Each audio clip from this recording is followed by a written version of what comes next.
Yeah, so if you're celebrating Christmas, for example, that's Roman sun worship, December 25th, or even if you want to move it over 2 weeks in the Orthodox Church, that's from a custom where they would honor the sun god on the winter solstice. It has nothing to do with the Mhm. Messiah's actual birthday. In Luke chapter 2, there was a Roman census of all the world at the time. They wouldn't have been doing that in the cold winter, expecting women and children to travel back to their own places for the count. Neither would there be Mhm. shepherds and sheep out at night in the cold of winter. So it's actually a celebration for the pagan god.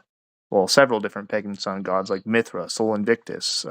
It just depends which culture. It's the same thing, rebranded by Satan. And then bowing to wood images, that's obviously sinful too, because the Greek or the Hebrew word for bow down means to worship. So God never commanded that Mm, stuff. You have to worship God how He tells you, not however you want. okay, I have a question for you then. Okay, what denom are you? I don't have a denomination because 1 Corinthians 1 Do says you not go to a to. church? Yes, every Saturday, Okay, it's what Sabbath church? day. And it's Oh, so online. you're It's the site that I oh, it's sent. online. Oh, Yes, huh. straightasthegate.net. I'll send it. Okay, cool. Quick question, real quick. How do you receive the Eucharist again? It's not How do literal. you, have you been baptized? It's not a literal Eucharist thing. The Messiah I gives mean, another yes, it is. example. No, it's not. Yes, it is because he literally said, "This is my body. Drink of it. This is the covenant." Okay, so he says, And "This is my body. This is my blood." He wasn't dead yet, so it's symbolic. Also, another example, true. Matthew 16. It says an example of the leaven of the Pharisees and the Sadducees. Well, it's not talking about literal bread. It's talking about their doctrine. So he's telling you to consume his doctrine. That's what he's saying. Also, blood was forbidden by Right. Levitical law. Leviticus Yep. 17 and in Acts 15, they reaffirmed this restriction. So, no, it's not literal. You don't need to take the Eucharist to be saved. Okay. Okay. So explain to me how we are saved then. What we are saved from or how we are saved? How? We are saved by obeying the Messiah and believing him. His Spirit of grace causes us to obey. Mm-hmm. Mm-hmm. Mm-hmm. His sacrifice took the Okay. atonement for our sin, and you accept it by walking as he walked. He set an example for us. So you go rebuke sin out of the world by teaching God's people to repent, like I'm Okay. doing right now. And you can trace this back to an apostle what you're teaching? It's the apostles mentioned in the Bible. No, I'm saying, have there been, has the apostles had the lineage, do you guys have the lineage back to an apostle? Why do I need that? Why do I need to keep track of a record in history for that to be the case? I mean, we could just point to Joseph Smith and say, oh, well, he saw Peter and Paul, Well, ergo, Joseph then, Smith is wrong because he teaches we can become gods. That's what LDS doctrine says. That's obviously false. That's not why. yeah, That's not how you would go about it. You don't need to but point that's back kind to a specific lineage or whatever apostolic succession idea you need. 3 John chapter 1 shows that a student of the apostle kicked out the brethren. So no, you don't just follow the students of the disciples and say that they're infallible. If you don't remember, Judas was a student of the Messiah, and even he wasn't infallible. when, when have I said they were infallible? So then what's the point of even mentioning it? Why do I need to trace back a lineage? Uh, Kind of because, oh, if if you're saying that what is true and that your teachings are the correct ones, then how come throughout the entirety of history then no one has taught this The apostles taught until it. you've yeah, but they didn't though. That's the Yes, they thing did. because you would see a church that actually promotes what you're saying. There's always been a remnant, but they've been a minority and they've been persecuted by the It's Catholic Church and the Orthodox Church. Let me guess, you're a Protestant? I don't have a denomination, like I said. You can call me whatever you want, but whenever I decide something, you guys decide for me instead. So I'm not going to even bother. Romans Okay, chapter so 11, verses 2 to 5, if you read it, it says that in Elijah's time there were only 7,000 men that didn't bow the knee to the image of Baal. So only 7,000 men of all God's people So, how many people do you think are not deceived today? Again, it's a small number. Matthew 24 says the whole world is deceived except for the very elect. History repeats itself that there's no new thing under the sun. So, if they were a small number of people that had the truth back then, it's the same way now. So, quit following these 1 billion or 2 billion, whatever, Christians all doing idolatry and breaking the commandments of God. How are they doing idolatry? I'm not seeing. Well, you're not seeing because you don't want to see them, because I already told you. They're doing Roman celebrations, Roman sun worship Hmm. celebrations. They're doing sun god day worship, which comes from the Roman Emperor Constantine, instead of keeping the Sabbath. They're laying aside God's commandments to hold on to their own tradition, which is what the Pharisees did in Mark 7. You guys are making the same Okay, but mistake. yeah, but you're kind of missing a point here. See, we still keep the Sabbath holy. You don't work on Saturdays? Nope, not even a Sunday. Okay, it has nothing to do with Sunday, but I'm pretty sure you guys still work No, on Saturdays. I think you just go to church a little bit during that time. You're telling me no, you don't buy or sell on Saturday? You don't work your job ever on Saturdays? That's what it no. means. It's a day of rest. Yeah, yeah, no. I don't work on Saturday or Sunday. And do I go to church on a Saturday? Yes, for Vespers. Do I go to a church on a Sunday to receive the Eucharist? Yes. So Then you what do you should be got against teaching me? other people to do that as well. I don't see a lot of Orthodox Christians telling people to start keeping the Sabbath day. I see them telling them to Yeah, receive the Eucharist or whatever and go to church on Sun God Day instead. yeah, it's called Vespers. It's the pre-sacrifice to keep up the tradition of what was taught to the Jews. The sacrifice is on the Saturday, and then the actual Eucharist is given out on the Sunday. And by the way, just to mention as well, just because Constantine was a Roman emperor does not mean that at he sorry, give me a second. I'm just doing something at the same time, so bear with me. Anyway, just because Constantine was a Roman emperor does not mean then that does not mean that everything has to be pagan, as we have seen before, or even Romans came to Jesus like the guy who pierced Christ in his side, and also, I mean, if you even believe in saints at that point.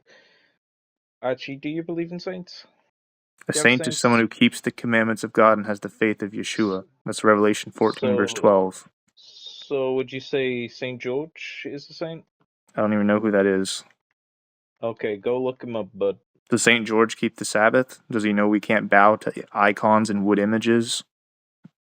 I mean, okay, so what would you say to the copper serpent then? It was And what would you destroyed. also, 2 Kings when 18, people, verse 4, it says that they destroyed the serpent that Moses had made because they started burning incense to it, and that's an idiom for prayer. So they started worshiping it. You're not supposed to do that. Neither should you do it with your images or icons either. God never and even commanded when, you to make them. Why do you think you can serve and God in a way He never told you? so even when God, okay, so what is your ideal of a depicted image then? My ideal of a depicted image? What does that mean? Like, seen, oh, sorry, a graven image? As seen in the Ten Commandments. What do you see as that then? Anything that you make with the work of men's hands for the purpose of worshiping God. That kind of stuff. You're not supposed to Hmm. do that. You worship God how He So, tells you. You don't use the so would you doctrines or the say, customs of men. so would you say the writing in the book that we make of the Bible is then anathema because it was made by men?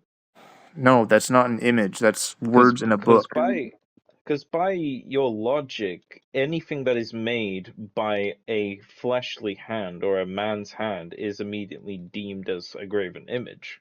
No, if it's used in worship for God, it says, "Do not make Yeah, unto yourselves any graven image." but do we then use the scriptures as a worship to God? You read them so that you understand what He wants from you. Okay, but Let me you're ask you failing to this see my. Deuteronomy chapter Okay. 4, it's about Hmm. Moses. or it's Moses' writing, and he's prophesying about the last days. It says all the way up until the great tribulation. When you find yourself in a great tribulation, even in the latter days, it says you are going to be worshiping wood and stone, the work of men's hands. But he will show mercy on you and remember his covenant if you obey his voice. That's his 10 Commandments. So if you don't do that, he won't show you mercy. But why is Moses prophesying that in the latter days, God's people are going to be worshiping wood and stone, the work of men's hands? What's that about? Because if it's about nothing, well, then Moses is wrong. And of course, Moses isn't wrong. And even though Moses was told to place the cherubim upon the tabernacle. See how God actually commanded Moses to do that? See how you're not an Israelite from ancient Israel who was commanded to build the Ark of the Covenant? That's not at all the same thing as bowing to icons today. These idols are And making you deaf, even dumb, and blind. later It's Psalm on, 115. and even later on, I think it was either Solomon or David who had what you would say is a graven image in their temples. Yet again, God commanded the temple to be made. Why do you not understand that he says, do not add or take away from the word which I command you? Stop doing things he didn't command. Okay, but like I don't really see the point because here's the thing though, because if it was such an offense, why would God command it? It wasn't an Because then what offense. it That's the entire point I'm trying to say. It's an offense when he doesn't command it. Okay, so if I drew a picture of a rubber ducky, because God made it, is that an offense to God? Because God what?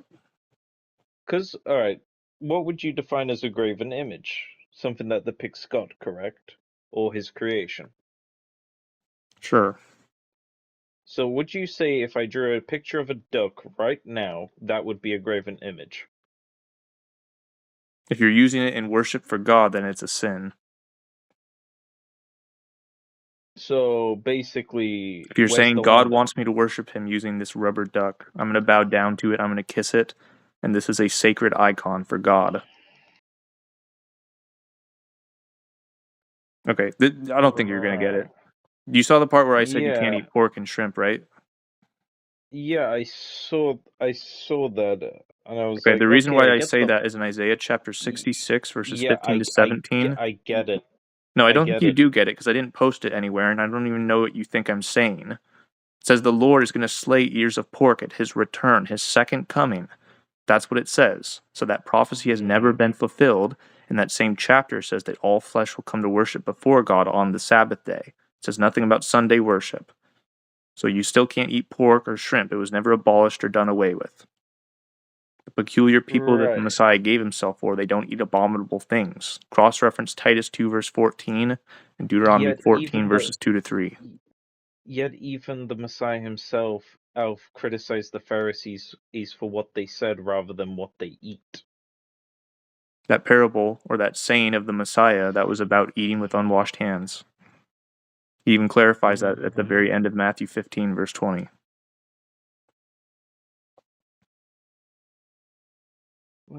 Okay. So don't take it out of context. Again, Acts 15, there are still things that can go into your body and defile you. So he didn't mean you could eat anything you want. That's not at all what the context was about. But what he does say, well, he says don't cast your pearls to swine, so they're still unclean according to him. And then also he says in Luke 24, verses 25 to 27, O fools and slow of heart to believe all that the prophets have spoken.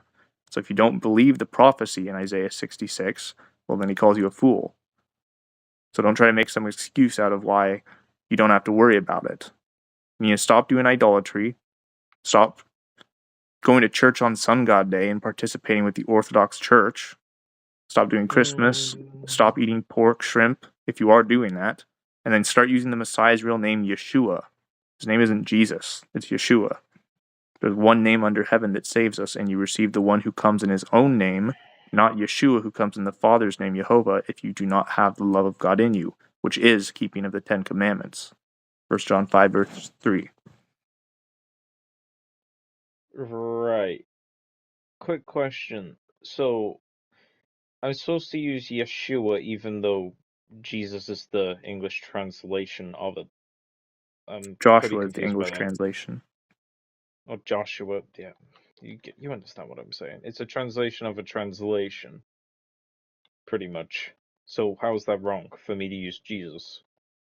If you're going to put it through a translation 6 times or whatever, then you're just corrupting the name. That Well, isn't not Jesus. really, When people because first hear the name Yeshua, they're like, I mean, "Huh? That's his name? That well, doesn't sound anything like Jesus." though They that's don't kind know of who their Messiah defensive. is. But are we not supposed to preach to all nations in And you tongue? teach them his name. You don't teach them a different version of his name. And like I said, if you Yeah, want but to really call an English name that bad, use Joshua. His name means salvation. Isaiah 52, verse 7 says that the preachers of the good tidings are going to publish salvation, which is Yeshua in the Hebrew. That's what the true gospel preachers are going to use, not Christmas Jesus. right. Yeah. So that's the name that saves. So keep the 10 Mm-hmm. Commandments. You've been warned.